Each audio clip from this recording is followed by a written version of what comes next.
We have now begun our most holy and solemn and sacred days.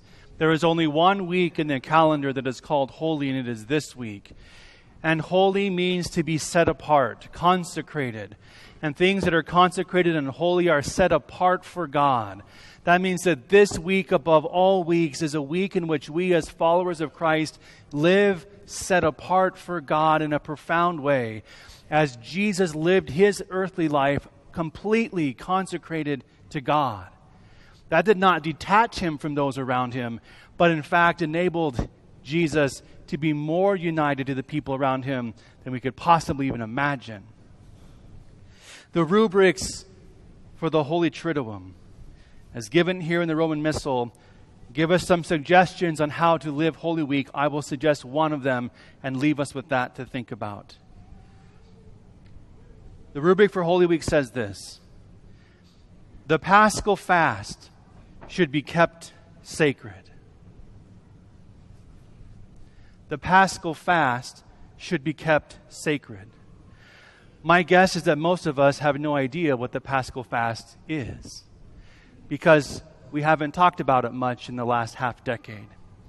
The Paschal fast has been the traditional way in which we as Catholics have entered into, especially the Holy Triduum, deeply entering into the sacred days, particularly Holy Thursday, Good Friday, and Easter Saturday.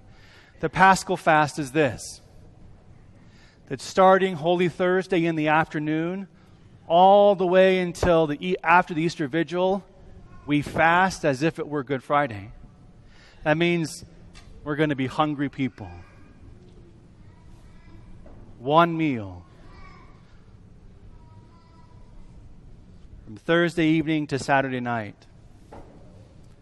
The church says the Paschal fast should be kept sacred. So I invite us to do that. And that fast can take place, of course, it's meant to be a food fast. But I invite all of you to consider how else you might live this Holy Week. I suggest a couple of ways in which we can fast in this modern world. I'm not saying don't do the food fast, but also things like this, especially during the Triduum. A media fast is a great thing. To actually turn off your televisions and your radios, and as much as you can, your social media, fast from it for the 3 days of the Triduum. Just turn it off. I promise you, you will survive. You won't die. Just think back to a few years ago how we lived that way anyway. Think of some ways in which you can set these days apart for God. Fast from those things and then replace it with prayer. Perhaps rereading the Passion with your family, devoutly. Watching some of the great films, perhaps, of our faith.